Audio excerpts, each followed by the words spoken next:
limitations, role of family, community participation with reference to locomotor impairment. locomotor का मतलब हो गया फिजिकल impairment, hearing impairment जिनको सुनने में प्रॉब्लम है, विजुअल इम्पेयरमेंट जिनको देखने में प्रॉब्लम है। अभी सुनो, सारे विजुअल इम्पेयर्ड पर्सन अंधे नहीं होते, सो वो भी इशू है, वो भी पॉइंट समझना पड़ेगा। किसी का लो विजन हो सकता है, किसी को मायोपिया हो सकता है, हाइपर मायोपिया, हाइपोमायोपिया, बहुत सारे टाइप्स हैं।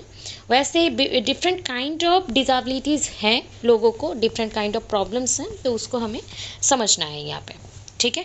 तो साइको सोशल और educational characteristics, functional limitations, role of family, community participation with reference to locomotor impairment, hearing impairment, visual impairment, learning impairment and mental retardation। मतलब यहाँ पे टोटल अगर देखा जाए तो 10 क्वेश्चंस हैं। देर आर 10 क्वेश्चंस जिसको हम पढ़ने वाले हैं, सब्सिक्वेंट 2 to 3 क्लासेस के अंदर कंप्लीट होगा, ठीक है। 10 क्वेश्चंस 10 पार्ट में आ सकता है। अब कभी कभी ऐसा भी होता है कि 2 क्वेश्चंस एक साथ आ गए, मतलब ऐसा है कि लर्निंग डिज़ेबिलिटीज़ पूछा गया है और उसके और में जो क्वेश्चंस रहेगा वो भी लर्निंग डिफ़िकल्टीज से भी आया है, तो स्किप करने का चांसेस यहाँ पे मत रखना। जो मेन क्वेश्चंस बोल रहे हो उसको स्किप करने का चांसेस मत रखो। तो यहाँ पे हो गया psycho social, educational characteristics, functional limitation. तो हमें पॉइंट्स को पहले तो कोई भी क्वेश्चन आए, दैट इज़ अगर क्वेश्चन आता है कि हम डिज़ेबिलिटीज़ को एक्सप्लेन करेंगे, इम्पेयरमेंट को एक्सप्लेन करेंगे या फिर सबको एक्सप्लेन करेंगे, तो पहले कोई भी क्वेश्चन है, वॉट एवर द क्वेश्चन में भी, तो आपको फर्स्ट इम्पेयरमेंट, डिज़ेबिलिटी एंड हैंडीकैप का जो कॉन्सेप्ट है सोसाइटी के बेसिस पे उसको दे देना है। सोसाइटी के बेसिस पे ये जो कॉन्सेप्ट है उसको आपको दे देना है, उसके बाद ही आप आगे लिखेंगे। वो चाहे कोई भी क्वेश्चन आए, वो चाहे एडीएसडी आए, जुवेनाइल डेलिंक्वेंसीज आए, या फिर हियरिंग इम्पेयरमेंट आए, विजुअल इम्पेयरमेंट आए, कोई भी क्वेश्चन आए आपको दे देना है, ठीक है। प्लीज़ थोड़ा सा अगर क्वेश्चन लिख रहे हैं तो वहाँ पे साइड में लिख दीजिए कि मैंडेटरी है ये कॉन्सेप्ट को लिखना। तो ऐसा पहले स्टार्ट करेंगे।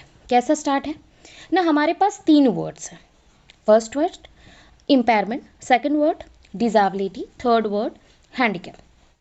First word impairment, second word disability, third word handicap.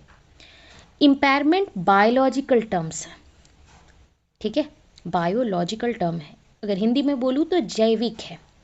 Impairment, empire, कोई चीज़ अगर पेयर में ना हो तो इम्पेयर होता है। बॉडी में कुछ ऐसे पार्ट्स हैं जो कि पेयर में प्रेजेंट है, ऑर्गन्स हैं, जैसे आपके आइज, ईयर्स, हैंड्स, लेग्स। तो ये अगर अपने पेयर से बिगड़ जाए, मतलब एक बिगड़ गया एक ठीक है, तो that is a impairment. Then disability, disability मतलब क्या है, एबिलिटी एक टाइप का फंक्शन को बोला जाता है या फिर एक्शन को बोलते हैं हम लोग। कोई चीज़ में हम पार्टिसिपेट कर रहे हैं, दैट मीन्स आपके पास वो एबिलिटी है सो दैट आप उसमें पार्टिसिपेट कर रहे हैं। डिसएबिलिटी, आपके पास वो एबिलिटी नहीं है, मतलब वो आप नॉन फंक्शनल काउंट पे आ गए। तो फंक्शनल बेसिस पे अगर वर्ड यूज़ होता है डिज़ेबिलिटी है। अगर मैं सोसाइटी के थॉट्स के अकॉर्डिंग बोलूँ, because society is very negative commitment towards the person. Society think करता है कि ऐसा होना चाहिए, वैसा होना चाहिए, एंड वो अपनी according different kind of information को देता है। तो ये सुपरस्टिशियस थॉट्स, अंधविश्वास, सब कुछ लेके ये वर्ड बनता है हैंडीकैप, जो कि सोशल ने बनाया, मतलब सोसाइटी में रहने वाले लोगों ने बनाया। सो कौन सा ज़्यादा अच्छा लग रहा है, कौन सा वर्ड ज़्यादा अच्छा लग रहा है, बताओ इनमें से कौन सा हम बोले तो चलेगा, बताओ। हैंडीकैप बोला गया, तो ये सोशल पॉइंट है। तो अगर सपोज सोचो एक सोसाइटी में एक पर्सन है जो कि पूरा सही सलामत है, बट वो काम करना पसंद नहीं करता, वो उसको चाहिए कि हर एक काम उसके फॉर्म में हो जाए, हर चीज़ अच्छे अच्छे से हो जाए, तो उसमें बहुत ज़्यादा प्रॉब्लम होना शुरू किया, तो ये हो गया हैंडीकैप, ठीक है। तो इम्पेयरमेंट, डिज़ेबिलिटी एंड हैंडीकैप, 3 वर्ड आए, इम्पेयरमेंट, डिज़ेबिलिटी, हैंडीकैप। आपको आंसर लिखना सिखा रही हूँ, ये मेरा नोट्स है, मतलब 2020 का नोट्स है, एंड थ्रू आउट ये हर साल यूज़ होता है। ऐसा नहीं है कि आप इसमें चेंजेस नहीं कर सकते, चेंजेस आराम से करो, बट लिखने का स्टाइल थोड़ा सा यूनिक रखिए। जैसे यहाँ से मैंने शुरू किया, इसको मैंने ऐसा लिख दिया ताकि मेरा और प्रॉब्लम ना हो आंसर के अंदर, और जो एग्जामिनर रहेगा वो इसी को पहले देख लेगा, क्योंकि पूरा कंसेप्ट के बारे में उसको पढ़ने का समय नहीं है। तो वो जान गया कि बच्चे को पता है कि इन 3 वर्ड से वो क्या डिफाइन करना चाहता है। ठीक है, अब आगे चलते हैं।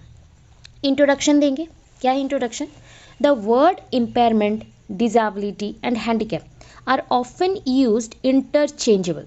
लोग क्या करते हैं सोसाइटी में, इन 3 वर्ड को इंटरचेंजेबली यूज़ कर लेते हैं। बचपन से हम लोग भी यूज़ करते आए हैं। कभी हम लोग इम्पेयरमेंट नहीं बोलते, हम बोल देते वो तो डिसेबल्ड है, हम बोल देते वो विकलांग है, हैंडीकैप है। हम नहीं बोलेंगे इम्पेयर है, उसका बॉडी का ना एक पार्ट सिर्फ खराब है। उसको पॉजिटिवली हम नहीं लेते, हम बोलते यहाँ क्या हो गया, वो तो ऐसा है, वो कर नहीं सकता, बहुत कुछ नेगेटिव पॉइंट पे हम लोग चले जाते हैं। तो इम्पेयरमेंट, डिसेबिलिटी एंड हैंडीकैप, इन तीनों वर्ड इंटरचेंजेबल वे में यूज़ होता है। द डिफरेंस इन मीनिंग, इन तीनों वर्ड के मीनिंग में बहुत चेंजेस है अंडरस्टैंडिंग कैपेसिटी के बेसिस पे। ठीक है, the difference in meaning are important for understanding the effect of neurological injury और डेवलपमेंट। देखो, इन तीनों वर्ड्स के अंदर मेन डिफरेंस इम्पेयरमेंट वर्ड के साथ है।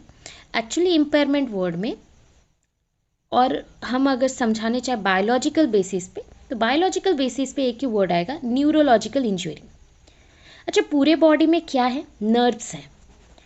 पूरे बॉडी में क्या है? इंफॉर्मेशन कैसे पहुंचता है ना, नर्व्स के थ्रू पहुंचता है। न्यूरॉन्स, नर्व सेल्स पूरे बॉडी में है। आपके छोटे से छोटे मतलब सेल्स में भी न्यूरॉन्स अटैच्ड होके रहते हैं। आपके आई में, ईयर में, टंग में, टिप में, हर एक जगह पे उसके गम्स में प्रेजेंट है न्यूरॉन्स। और नर्वस सिस्टम और नर्व्स। अब सोचो, जब एक बॉडी का पार्ट फंक्शन नहीं कर रहा है, मतलब वहाँ का जो नर्व था वो भी क्या नहीं करेगा, फंक्शनलेस हो जाएगा। हो गया, मेरा एक हाथ का नर्व्स काम नहीं कर रहे हैं, इसका मतलब ये है कि नर्व्स पूरा ब्लॉक्ड हो चुके हैं। उसी को बोले जाएंगे न्यूरोलॉजिकल इंजरी। ठीक है, जो कि दिमाग के थ्रू ही कंट्रोल होता है। दिमाग में बहुत सारा पार्ट है, CNS, PNS, ANS पार्ट है, central nervous system, autonomic nervous system, बहुत सारे पार्ट हैं। तो उस बेसिस पे ये इम्पॉर्टेंट हो गया।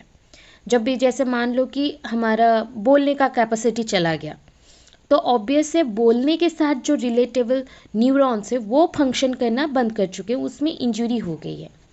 तो ऑब्वियस है न्यूरोलॉजिकल इंजरी ऑन डेवलपमेंट होगा। Next, according to the definition provided by the WHO, जो डेफिनेशन WHO मतलब वर्ल्ड हेल्थ ऑर्गेनाइजेशन ने प्रोवाइड किया है, in the international classification of, जब उन्होंने क्लासिफाई किया इम्पेयरमेंट, डिसेबिलिटी एंड हैंडीकैप्स को इन 3 पार्ट में। ठीक है, 3 पार्ट में उन्होंने डिवाइड किया। क्या है difference between impairment, disability and handicap? अभी देखो कैसे कैसे पॉइंट पे आपको डिफरेंसेस दिखाने हैं। पहले डेफिनेशंस में दिखा देना, फिर क्या हियरिंग इम्पेयरमेंट के बेसिस पे भी बोल दो एक एक लाइन में। विजुअल इम्पेयरमेंट, ऑर्थोपेडिकल इम्पेयरमेंट मतलब फिजिकल इम्पेयरमेंट, मेंटल इम्पेयरमेंट मतलब दिमाग से इम्पेयरमेंट, एंड लर्निंग डिसेबिलिटी। अच्छा, डेफिनेशंस में चलो। पहले इम्पेयरमेंट का डेफिनेशन क्या है ना, it is defined as loss of or abnormality of some part of the body as a result of which normal functioning is disturbed. Easy है बहुत। इसको हम डिफाइन ऐसे करते हैं, लॉस ऑफ, कोई चीज़ का लॉस हो जाना, और एबनॉर्मलिटी क्रिएट होना बॉडी के कुछ पार्ट में, some part of the body, as a result of which, उसके रिजल्ट के वजह से normal functioning is disturb, normal functioning disturbed हो गया। तो it is defined as loss of abnormality of some part of body as a result of which normal functioning is disturbed. Normal functioning is disturbed. Body का normal function से अगर कुछ भी चीज़ अलग हो जाए और एबनॉर्मलिटी शो करना शुरू करे तो उसको हम इम्पेयरमेंट बोलेंगे। डिसेबिलिटी क्या है ना, it is defined as an existing difficulty in performances or performing.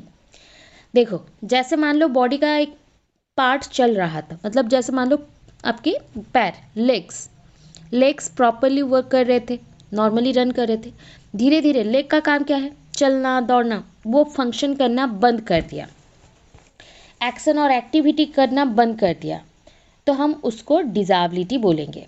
Disability, one person not able to work, not able to work मतलब डिसेबिलिटी।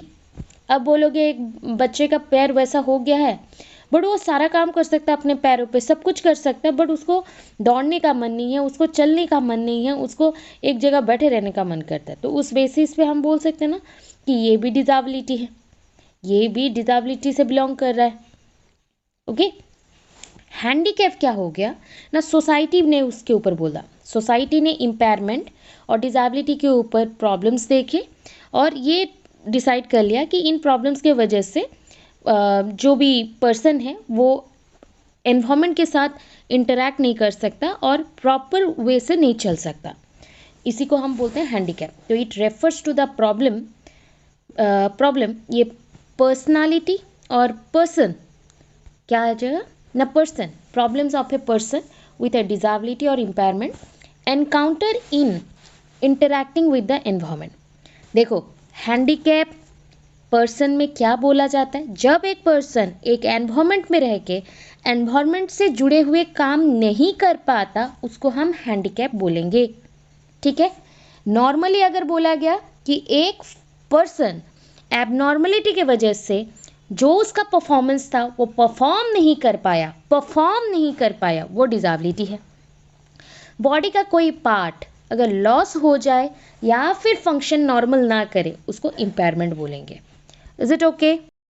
देखो हियरिंग इम्पेयरमेंट, हियरिंग इम्पेयरमेंट में क्या होगा, पहले तो कान में डैमेज होगा, low damage in the ear mechanism, ear का जो भी फंक्शन है वो खराब हो जाने की वजह से कान में डैमेज हो गया, जिसके वजह से मैं सुन नहीं पाती, तो डैमेज हो गया, एक कान में हो दोनों कान में हो गया।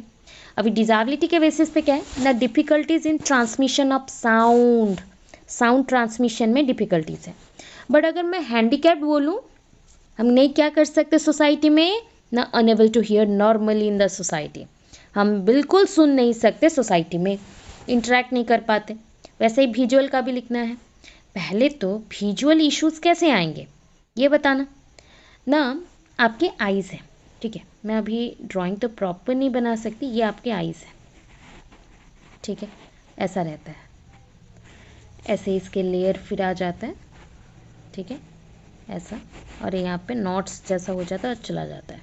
यहाँ पे आपका लेंस है जिसको मसल्स पकड़ के रखते हैं दोनों तरफ से, यहाँ पे 3 लेयर्स हैं, हो गया, और इसके अंदर आपके फ्लूइड्स होते हैं, ये लेंस होता है जिसके थ्रू लाइट पास करता है, तो इमेज क्रिएट होता है यहाँ पे। तो अब चीज़ होता है नॉर्मल, मैंने आई का स्ट्रक्चर बनाया और बोला कि यहाँ पे क्या क्या रीज़न हो सकता है जिसकी वजह से आंखें खराब हो सकती हैं ना, आई मसल्स का डिटैचमेंट, एक वर्ड में सारा हो गया, आई मसल्स का डिटैचमेंट, जो मसल्स आई को पकड़ के रखा है या फिर रेटिना को पकड़ के रखा है या लेंस को पकड़ के रखा है, अगर वो मसल्स ही सारे रप्चर हो जाए और फट जाए तो आप देख नहीं पाएंगे, ठीक है। तो detachment of I muscle, detachment of I muscle, तो ये हो गया आपके इम्पेयरमेंट में, ठीक है। अब बोल रहे हैं कि इसको अगर डिसेबिलिटी में लिखो तो क्या लिखेंगे ना, आंखों से हम क्या करते हैं ना, इमेज क्रिएट करते हैं, पर्टिकुलरली इमेज क्रिएट करते हैं, उसमें लाइट पड़ने से हम देख पाते हैं। So difficulty in focusing the eyes on a particular image के ऊपर, तो difficulty in focusing the eyes के ऊपर फोकस करना पर्टिकुलर इमेज क्रिएट करने के लिए, तो इमेज क्रिएट हुआ मतलब परफॉर्मेंस हमारा हुआ। और अगर मैं हैंडीकैप पॉइंट से बोलूँ तो क्या होगा ना, not able to see any single image in the society, और कोई चीज़ के साथ, सोसाइटी में रहने वाली चीज़ों के साथ इंटरेक्ट करके मैंने बोला कि मैं देख नहीं सकती और मुझे देखने नहीं आ रहा है या फिर मैं देख नहीं पाती हूँ, तो देख नहीं पाती हूँ जो काम हो रहा है सोसाइटी के साथ और इंटरेक्ट कर रहा है, उससे हमने बोला हैंडीकैप्ड। और मसल्स डिटैचमेंट हो गया मतलब ऑर्गन खराब हो गया, वो है इम्पेयरमेंट। पर्टिकुलर एक इमेज क्रिएट करना मतलब परफॉर्मेंस, वो आपका डिसेबिलिटी। फिर वैसा ही सेम ऑर्थोपेडिक इम्पेयरमेंट में चलेंगे। तो ऑर्थोपेडिक इम्पेयरमेंट में क्या है, अगर सोचो क्या क्या हो सकता है, एक्सीडेंटल इश्यूज हो सकते हैं, और क्या हो सकता है ना, हो सकता है कि जैसे मान लीजिए पैरालिसिस अटैक कर लिया, ये भी तो हो सकता है, पैरालिसिस हो गया है, ठीक है, पैरालिसिस इन आर्म्स और मसल ऑफ लेग्स। तो अगर पैरालिसिस हो गया मतलब बॉडी में डिफॉर्मिटी आ गया, एक टाइप का बॉडी में डिफॉर्मिटी आ चुका है, जिस फॉर्म में हम लोग थे उससे हम लोग थोड़ा अलग बन चुके हैं, तो वहाँ पे डिफॉर्मिटी की वजह से हमारे अंदर इश्यूज आ गए, हमारे अंदर इश्यूज आ गए कि हमारे पैर और काम नहीं कर रहे, हमारा बॉडी फंक्शनिंग प्रॉपर नहीं कर रहा है, तो ये सारे हमारे इश्यूज हो गए। अब देखो जैसे क्या है, difficulty in using arms for grasping. मैं अगर फंक्शन के बेसिस पे पढ़ूँ तो हाथ और पैरों से मैं क्या कर सकती हूँ, अगर हाथ खराब है तो हाथों से मैं कोई चीज़ को होल्ड कर पा रही थी, पकड़ पा रही थी, और मेरा अगर पैर खराब हुआ है तो ऐसा मत सोचो कि पैरों से कोई चीज़ को होल्ड नहीं करते, उससे भी होल्ड कर पाते हैं, पकड़ पाते हैं, या फिर रन कर पाते हैं, या फिर वर्क कर पाते हो, तो वो नहीं कर सकते। तो जहाँ पे फंक्शन नहीं कर सकते वो हमारा हो गया डिसेबिलिटी, ठीक है। तो हम लोग क्या नहीं कर सकते सोसाइटी में ना, unable to use the arms और लेग्स लाइक अदर्स, दूसरों के जैसे हम अपने हाथ और पैर का व्यवहार नहीं कर सकते, तो that is unable to use the arms और लेग्स लाइक अदर्स। अभी देखो हो गया। अब देखो मेंटल इम्पेयरमेंट, मेंटल इम्पेयरमेंट आप बोलोगे मैम सर तो एक ही है, मुझे कोई बोल सकता है इसका आंसर कैसा होगा, जो आप बोलोगे कि किसमें डेफिशिएंसी है ना, deficiency in mental ability, mental ability में डेफिशिएंसी है, मेंटल एबिलिटी में डेफिशिएंसी है, मेंटल प्रॉब्लम्स तभी आता है और उसी से ही आप क्या बनते हैं।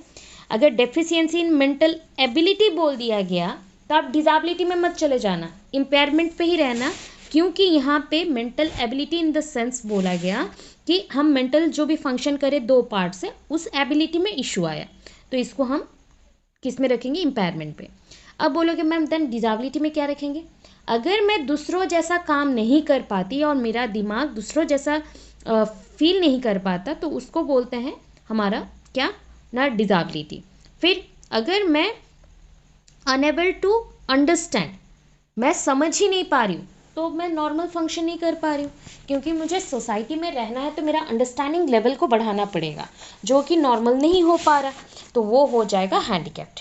अब देखो लर्निंग डिफ़िकल्टीज़ में क्या मेंशन हुआ, तो जैसे लर्निंग डिफ़िकल्टीज़ के लिए मेंशन हो रहा है कि first dysfunctioning of specific brain faulty, ये अभी समझाने के लिए ही आपको किया गया, ब्रेन में जो भी पार्ट्स है उसमें फॉल्टी आंसर्स आ रहे हैं, गलत आंसर्स आ रहे हैं, जिसके वजह से हम एबल नहीं है किसी चीज़ को समझने के लिए और प्रॉपर फंक्शन करने के लिए, तो उस वजह से ये इश्यूज आ गए, ठीक है। फॉल्टी फंक्शंस हो रहे हैं, फॉल्टी रिजल्ट्स आ रहे हैं, गलत रिजल्ट्स आ रहे हैं, तो उसको हम काउंट करेंगे कि मोटर एरिया में जिससे हमारा ब्रेन का एक्चुअल फंक्शन होता है या फिर हम मेमोरी को स्टोर करते हैं, वो प्रॉपर फंक्शन नहीं किया, तो प्रॉपर फंक्शन नहीं किया मतलब बायोलॉजिकल, दैट मीन्स इम्पेयरमेंट हो गया। डिफ़िकल्टी इन राइटिंग, देखो difficulty in writing, difficulty in calculation, difficulty in just like आप बोलोगे कि मैम रीडिंग इश्यूज आ रहे हैं, तो वो सब कुछ फंक्शन के बेसिस पे हो रहा है, तो आपके आ गए डिसेबिलिटी में। अब देखो सोसाइटी में क्या हुआ ना, सोसाइटी में मैं दूसरों जैसा रीड एंड राइट नहीं कर सकती, मैं दूसरों जैसा रीड एंड राइट नहीं कर सकती, मैं प्रॉपर लिख नहीं पाती, मैं रीडिंग एंड राइटिंग प्रॉपर नहीं कर पाती, तो मैं हो गई हैंडीकैप्ड, मैं हो गई हैंडीकैप्ड। ओके, ये कॉन्सेप्ट था। तो ये कॉन्सेप्ट के बाद और एक समझाती हूँ कि हमारे पास एक्चुअली में डिसेबिलिटीज़ कितने टाइप के हो सकते हैं, उसके टाइम पीरियड के हिसाब से। So according to WHO, disability can be divided into 3 periods, मतलब टाइम पीरियड के हिसाब से, मैंने पहले भी बोला समय के अनुसार होता है, टाइम पीरियड के हिसाब से। कुछ लोग होते हैं कम समय के लिए उनके दिमाग में प्रॉब्लम होते हैं, कुछ लोग होते हैं कि परमानेंटली होते हैं, और कुछ लोग होते हैं टेम्पोररी भी है बट रिजल्ट्स बहुत ही ख़राब आता है। तो अभी देखो क्या है, temporary total disability, temporary partial disability and permanent disability. Temporary total disability word सही आ गया। टेम्पोररी पीरियड के लिए डिसेबल्ड हैं, बट टेम्पोररी पीरियड के लिए तो डिसेबल हैं बट टोटल कोई काम नहीं कर सकते। ठीक है, मतलब जैसे मान लो मेरा एक्सीडेंट हो गया, मेरे पैर खराब हो गए। ठीक है, मान लेते हैं मेरा एक्सीडेंट में पैर खराब हो गया, तो मैं क्या हूँ, टेम्पोररी डिसेबल्ड हूँ। और उसके ऊपर बोला गया कि मैं टोटल खुद का काम खुद से नहीं कर पाती, तो टेम्पोररी टोटल डिसेबिलिटी। वैसा है टेम्पोररी पार्शियल डिसेबिलिटी, पार्शियल बोला गया। ठीक है, मतलब अगर मेरे को कोई सहारा थोड़ा सा दे दे, मैं खुद का काम भी कर सकता हूँ और मुझ में इम्प्रूवमेंट दिख सकती है। ठीक है, बार बार करने से मुझ में इम्प्रूवमेंट दिख सकती है, तो वो हो गया temporary partial disability. Temporary partial disability. इसके बाद पॉइंट आता है next, permanent disability. Permanent disability, permanent disability मतलब क्या है, मतलब एक बोलो बॉडी का एक पार्ट ही खत्म हो जाना, टोटल एक बॉडी का पार्ट खत्म हो जाना, वो बॉडी कभी भी और ठीक नहीं होगा। जैसे कोई एक्सीडेंट में पैर, हाथ या फिर गले का आवाज चला जाना, अब अगर चला गया तो वो नहीं आ रहा है, मैं जितना भी ट्रीटमेंट करवा लूँ वो और प्रॉपर ठीक नहीं हो रहा है, तो वो हो गए आपके परमानेंट डिसेबिलिटी। वो हो गए आपके परमानेंट डिसेबिलिटी। ठीक है, इतना क्लियर हो गया। ये हियरिंग इम्पेयरमेंट, इतना जो पोर्शन पहले पढ़ा वो हर एक क्वेश्चन में जाएगा। जो क्वेश्चन अभी से हम स्टार्ट करें, जो कि हमें 3-4 क्लासेस लगेंगे, तो उसमें हर एक का इंट्रोडक्शन पार्ट वही कॉन्सेप्ट से शुरू करेंगे। ठीक है, अब देखो हियरिंग इम्पेयरमेंट मतलब क्या है, 2 कान है, 2 कान में से कुछ प्रॉब्लम है एक कान में, हो सकता है कि एक कान में कम सुनते हैं, एक कान में ज़्यादा सुनते हैं, हो सकता है कि दोनों कान खराब हो चुके, तो ऐसे इश्यूज को लेके हियरिंग इम्पेयरमेंट बनते हैं। तो पहले लिखना पड़ेगा व्हाट इज हियरिंग। अच्छा, हियरिंग क्या करते हैं, साउंड। तो क्या इंपॉर्टेंट है, साउंड वाइब्रेशन। कहाँ जाना पड़ेगा, ब्रेन तक पहुँचना पड़ेगा। ब्रेन में पहुँचने के लिए क्या है ना, कान के थ्रू ही जाएगा, कान में जो होल्स हैं उसमें ईयर ड्रम्स भी हैं और छोटे छोटे बोन्स भी हैं, उसके थ्रू जाएगा। हो गया। साउंड को हम मेज़र किस में करते हैं ना, डेसिबल में। हियरिंग जो होते हैं, हियरिंग के लिए जो साउंड आते हैं उसको हम डेसिबल में काउंट करते हैं, डेसिबल हमारे डेसिबल्स में होते हैं, तो वो हो गया आपका measurement of sound. Decibels are a measurement of sound. और डेसिबल्स अगर नहीं हो तो क्या होगा बताओ, बट क्या बोला था, टेम्पोररी, तो ये loss of hearing temporary permanent. Ranging from, कितना से कितना जा सकता है, सुनो मेरा कान थोड़ा सा खराब है तो इसको बोलेंगे माइल्ड। बोलते हैं ना मुझे ना माइल्ड फीवर है, हल्का हल्का बुखार है, हल्का हल्का, तो that is a mild. Word सारे याद रखिए, माइल्ड। ठीक है, मुझे ना बहुत सीवियर इश्यूज आ रहे हैं, सीवियर, तो उसको प्रोफाउंड बोलते हैं, प्रोफाउंड, प्रोफाउंड बोलते हैं। या फिर बोल दो ऐसा, मुझे क्रोनिक इश्यूज आ रहे हैं, मतलब सडन और लॉन्गर पीरियड के लिए, क्रोनिक, CHRONIC, क्रोनिक। ये सारे वर्ड्स बायोलॉजिकल है एंड इंग्लिश है, बायोलॉजिकल है एंड इंग्लिश है। ठीक है, so hearing impairment has been described as the loss of hearing, temporary or permanent, ranging from mild to profound and sometimes fatal. ठीक है, फेटल मतलब क्या हो गया, कभी कभी इतना प्रॉब्लम बढ़ जाता है ना, इश्यूज बढ़ जाते हैं कि डेथ भी हो जाता है। कभी कभी इंसानों को साउंड से इतने इश्यूज होते हैं, कान से खून निकल आते हैं, तो उस बेसिस पे ये प्रॉब्लम है। ठीक है, फेटल, डेथ भी हो सकता है या फिर आप सेंसलेस हो सकते हो, ऐसा। The persons with disabilities act, PWD act जो 1995 में आया था, उन्होंने क्या डिफाइन किया। अभी हियरिंग इम्पेयरमेंट बहुत बड़ा वर्ड बन जाता है तो HI लिखेंगे हम लोग, या फिर हम बोल सकते हैं हियरिंग लॉस, HL, HI और HL as a loss of 60 decibel और more on the better in the conversational range of frequencies. जब भी साउंड का बात आता है, वाइब्रेशंस आते हैं, तो वहाँ पे फ्रीक्वेंसीज जरूर आएंगे, फ्रीक्वेंसीज जरूर आएंगे। जैसे वो एक बेल बजता है, ठीक है, बेल रिंग होने के बाद भी देखना उसके साउंड वाइब्रेशन रह जाते हैं, तो जैसे टिंग तो होता है ना साउंड का, करके वो साउंड जाता है, वाइब्रेट होता है, तो वो हो गया हमारे जितना टाइम तक चल रहा है वो फ्रीक्वेंसी से कितने लेवल में चल रहा है। तो हम नॉर्मल जो बातचीत करते हैं उसका साउंड बोला गया कि कभी कभी होता है हियरिंग लॉस, मतलब होता है 60 डेसिबल और मोर, उससे थोड़ा ज़्यादा हो सकता है। Better in the conversational range of frequencies, बातचीत करने के ही रेंज में ये इश्यूज आते हैं। अब देखो डीप, क्या है डीप? तो deep means hearing impairment which is so severe that student is impaired in processing linguistic information through hearing without क्या करेगा, implication बोल सकते हो या फिर amplification बोल सकते हो, amplification which adversely affects education and performance। पूरा अच्छे से समझा रही हूँ। डिफ कौन होते हैं? जो बहरे होते हैं। अब इनका है कि हियरिंग इम्पेयर्ड है, इतना सीवियर है इन स्टूडेंट्स में, क्योंकि हम इंक्लूसिव एजुकेशन पढ़ रहे हैं तो जो भी बच्चे उनको स्टूडेंट्स हम लोग काउंट कर सकते हैं, तो इतने उसको प्रॉब्लम होता है, इम्पेयर्ड होता है, जिसके वजह से लिंग्विस्टिक इन्फॉर्मेशन जो मैं बात करके आपको बोल रही हूँ, ये जो इन्फॉर्मेशन आप तक जा रहा है वो भी वो समझ नहीं पाता, नॉर्मल हियरिंग में उसको समझ नहीं आता या इश्यूज आते हैं। which adversely affects, जो कि बहुत ही एडवर्सली खराब इफेक्ट डालता है एजुकेशन में, उसके परफॉर्मेंस पे। ठीक है, अब हार्ड ऑफ हियरिंग और नहीं लिखेंगे तो भी चलेगा, तो मैंने क्रॉस कर दिया है, बहुत बड़ा हो जा रहा था तो आप काट देना। अब देखना यहाँ पे लिखते हैं, ठीक है। अकॉर्डिंग टू WHO के अकॉर्डिंग, ठीक है, the above two group of people can be categorized into 3 subgroups। above जो मतलब 2 ग्रुप्स ऑफ पीपल हमने देखा कि हियरिंग लॉस और डिफ है जो भी है, उनको हमने कैटेगराइज किया है 3 सब ग्रुप में, 3 छोटे छोटे ग्रुप्स में कैटेगराइज कर दिया। किसके बेसिस पे? एक हो गया डिग्री ऑफ हियरिंग इम्पायरमेंट, एक हो गया कॉजेस ऑफ हियरिंग इम्पायरमेंट, और एक हो गया age of the person at the time of onset of the disability. अब होता है सारे लोग बचपन से ही बहरे होंगे या फिर सुन नहीं पाते, ऐसा नहीं है। ऐसा भी होता है कि स्टार्टिंग पीरियड में वो सुन पाते हैं प्रॉपरली, फिर कान खराब हो गया ड्यू टू सम इश्यूज। कभी कभी ऐसा भी होता है बचपन से ही बहरे हैं, कभी होता है बड़े होके इन्फेक्शन हो गया। पता है क्या होता है? जब आपको बहुत तेज फीवर होता है, हाई फीवर है, तो क्या करते हैं लोग, बताओ? तो मैं शुरू कर रही हूँ।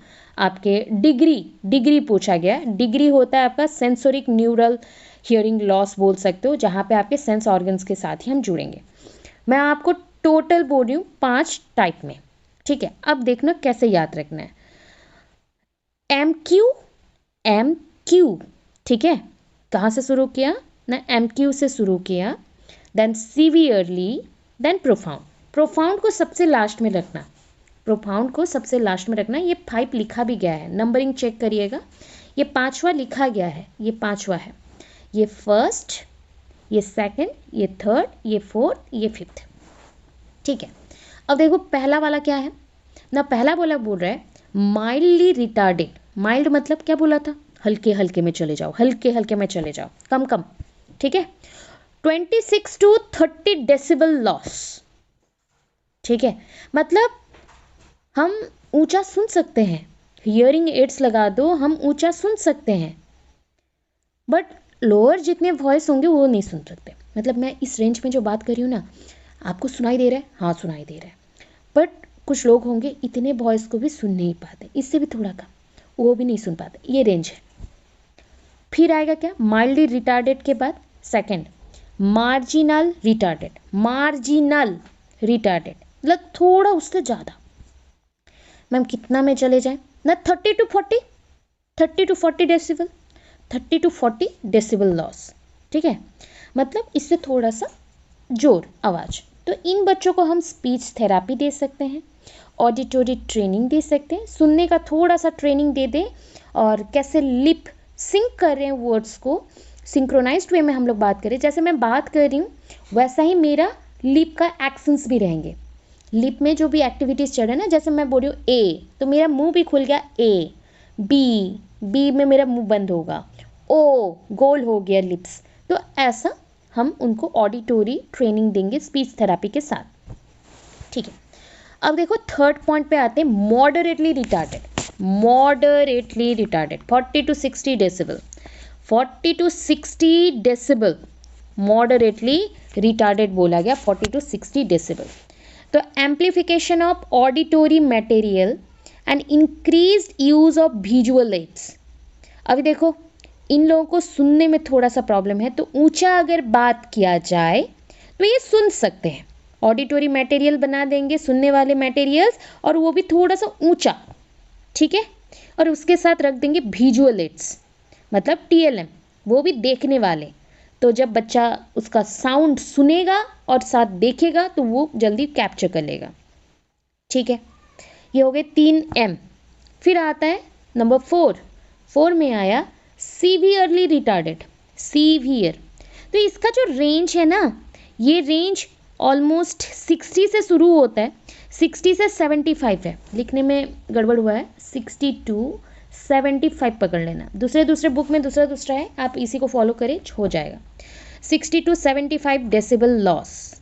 तो इन बच्चों के लिए स्पेशल क्लास चाहिए, different kind of specimen used होगा, और स्पेशल क्लास में ऑडिटरी मटेरियल्स बहुत होंगे, जैसे ये समझ पाए। अब 5th नंबर पे आता है प्रोफाउंड। और इनको बोलते हैं हम 75 एंड एबव, मतलब 75 डेसिबल से एबव जितने भी आ गए, तो इनके लिए स्पेशल डे स्कूल होने चाहिए, और इंटेंसिव स्पेशल इंस्ट्रक्टर, मतलब जो इनको कंट्रोल कर सके, पढ़ा सके और लिप सिंक करके बता सके। स्पेशल नीड्स में हियरिंग एड्स कितने ग्रुप्स तक चाहिए? इसमें हियरिंग एड काम करेगा, इसमें भी। इन दोनों में हियरिंग एड काम नहीं करेगा, ठीक है। और आईईडी का फुल फॉर्म क्या है? Intermittent explosive disorder. बहुत बच्चों को मल्टीपल डिसऑर्डर भी हो जाता है, एक से ज़्यादा, ठीक है। और ये जो डिग्री ऑफ HI दिया गया ना, ये अमेरिकन स्कूल फॉर डीप 1974 में एक बुक आया था, उस बुक में ये मेंशन था, ठीक है, मेंशन था। Mildly retarded, marginal retarded, moderately retarded, severely retarded, profound. एक हुआ 26 to 30 डेसिबल, दूसरा है 30 to 40, तीसरा है 40 to 60, सीवियरली में 60 to 75, प्रोफाउंड में 75 to अबव, ठीक है। क्या हम इतना क्लियर? Causes of deficit. क्या है कॉजेस ऑफ डेफिसिट? ना, causes of HI। So in 48% hearing impairment cases or hearing impaired cases, no definite cause of impairment can be ascertained। मतलब अभी तक पकड़ में नहीं आया या पकड़ा नहीं गया। ascertained मेडिकल टर्म है, अभी तक डेफिनाइट कॉज नहीं बता सकते। तो मैं आपको डेफिनाइट कॉजेस के अंदर कुछ तो मिला है मुझको, तो मैं बताऊंगी। तो अभी ना टाइप्स कर लेते हैं। कितने टाइप्स हैं मैम? ना 2 टाइप्स हैं। पहले याद रखो स्टोरी, कितने टाइप्स हैं ना? 2 टाइप्स हैं। एक है एंडोजेनस, एक है एक्सोजेनस। अच्छा मुझे बताओ, एंडोजेनस मतलब क्या है? ना बॉडी के अंदर का अटैक, एक्सोजेनस बॉडी के बाहर का अटैक, ठीक है। मैं आपको अभी बहुत सारे रीजंस बताऊंगी किस वजह से हियरिंग इम्पेयरमेंट हो सकते हैं। तो टाइप्स में पहला जेनेटिकल डिसऑर्डर और हेरिडिटी। अभी बोलोगे मैम क्या है? अरे कुछ कैरेक्टर्स जो हमारे पेरेंट्स से हमको मिलते हैं, तो वो जेनेटिक्स है, वंशानुक्रम। पढ़े थे हम डेवलपमेंट ग्रोथ में कि कुछ चीज़ें वंशानुक्रम के हिसाब से एक जनरेशन से दूसरे जनरेशन को आते हैं, एंड अबाउट 35% ऐसे आते हैं। ये जो एंडोजेनस पॉइंट पे है, ये 35% ऐसे इश्यूज हैं जो कि आ जाते हैं हियरिंग इम्पेयरमेंट के केसेस में। तो 3 सिंड्रोम का नाम बोल रही हूँ जिसके थ्रू बच्चों में ये इश्यूज आ सकते हैं, जैसे कि हो गया Pendred's, PENDREDS, Pendred syndrome, Usher syndrome and Jervell syndrome. हो गए 3। अभी क्या होता है प्रिवेंशन, कैसे हम रोक सकते हैं? कांस्टेंट मेडिकल चेकअप, मतलब आपको एवरी टाइम कुछ महीनों के डिफरेंस में कॉन्स्टेंटली मेडिकल चेकअप करवाना पड़ेगा। और मतलब मेनली ये चीज़ पकड़ा नहीं जाता, इसलिए प्रेगनेंसी के पीरियड में ही चेकअप ज़्यादा करवाना पड़ेगा। एक्चुअली लोग समझते नहीं हैं, पहले के टाइम पे जो बोला जाता था कि चेकअप करवाना है, तो वो क्यों करवाया जाता है? जैसे बॉडी के कोई पार्ट खराब है तो वो पहले से पता चल जाए, उसके लिए हम लोग क्या ट्रीटमेंट कर सकते हैं वो पहले से पता चल जाए, तो उसके लिए किया जाता है, ना कि एबॉर्शन या फिर ऐसा विकलांग बच्चा से अच्छा है कि हम इसको अबॉर्ट कर दें, तो बहुत सारे इश्यूज़ हैं। ठीक है, अब देखो जैसे और क्या आगे ना, एक्सोजेनस में 3 पार्ट है। पहला आता है प्री नाटाल। ठीक है, प्री नाटाल बोल रहा है, नाटाल मतलब बर्थ, बर्थ से पहले का, पेरी नाटाल बर्थ के समय का, पोस्ट नाटाल बर्थ के बाद का, जन्म के बाद का। तो जन्म के पहले का क्या है ना, हम लोग कुछ ड्रग्स ले रहे हैं प्रेगनेंसी के पीरियड में। प्रेगनेंसी पीरियड में हर एक मेडिसिन डॉक्टर को पूछ के लिया जाता है। एक्सेसिव कोई भी मेडिसिन बॉडी के लिए हार्मफुल होगा, हमारे बॉडी के लिए जितना भी हार्मफुल ना हो, अगर हमारे बच्चे हैं तो उनके बॉडी के लिए बहुत ही हार्मफुल रहेगा। बच्चों का ग्रोथ रुक जाता है, बच्चों का बॉडी का पार्ट्स खराब हो जाते हैं, तो उनमें से एक है ये। और वायरस इन्फेक्शन भी होता है। अगर बोला जाता है उस समय पे लेडीज़ को बहुत अच्छे से रहना चाहिए, जैसे इन्फेक्शंस ज़्यादा ना हो। बार बार अगर आप बीमार पड़ रहे तो आपके बेबी का भी इम्यूनिटी वीक रहेगा लाइफ टाइम के लिए, और उसको भी इश्यूज हो सकते हैं। तो यहाँ पे 3 टाइप का दिया गया। एक है मैटरनल रूबेला। रूबेला एक डिजीज़ है जो कि जब मदर प्रेग्नेंट रहती है उस समय पे बच्चों को हो जाता है, जहाँ पे हम बोल सकते हैं न्यूरल इश्यूज देखने को मिलता है, मतलब नर्वस सिस्टम में, और इसके कारण से कंप्लीट हियरिंग लॉस हो सकता है। या फिर और एक आ गया टॉक्सोप्लाज्मोसिस। वायरस के वजह से एक बीमारी होता है टॉक्सोप्लाज्मोसिस, जिससे कान खराब हो सकते हैं। इंटॉक्सिकेशन, जैसे आप ज़्यादा से ज़्यादा मेडिकेशन कर रहे हैं या फिर ड्रग्स अल्कोहल ऐसा ले रहे हैं, स्मोक कर रहे हैं, तो उससे भी हो सकता है। अभी देखो पेरीनाटाल कोजेस। पेरीनाटाल मतलब बर्थ के पीरियड में और बर्थ के तुरंत बाद। पेरीनाटाल मतलब बर्थ के समय बोल सकते हो या बर्थ के तुरंत बाद क्या क्या इश्यूज हो सकते हैं ना, प्रॉब्लम्स ड्यूरिंग और immediately after birth a baby. ठीक है, जैसे कि अगर मदर को हमेशा बुखार फीवर या फिर ठंडा हमेशा रहता है ना, तो ऑक्सीजन का कमी हो सकता है बॉडी में, हीमोग्लोबिन इश्यूज आ सकते हैं, तो ऑक्सीजन का कमी हो जाएगा, जिसके वजह से अगर ऑक्सीजन का कमी ब्रेन में है तो ऑटोमेटिक होता है कि बॉडी का कोई पार्ट्स में भी खराबी हो सकता है। फिर आता है एक्सोजेनस कॉज में पोस्टनाटल। पोस्टनाटल मतलब बर्थ के बाद का। एक्सेसिव नॉइस, देखो बच्चा सोया है, हम लोग जाके चिल्ला के बात कर देंगे, उसका कान बहुत सॉफ्ट है, अभी सेंस ऑर्गन्स डेवलप हो रहे हैं, बहुत सॉफ्ट चीज़ें हैं, इतना प्रोटेक्ट नहीं कर सकते, हम उसको ख़त्म कर देंगे, मतलब हम different kind of issues create करें। और हो सकता है मम्स हो जाना, मिजल्स, वो जो छोटे छोटे होते हैं ना दाने दाने, माँ आना बोलते हैं, तो वो सब के वजह से भी होता है।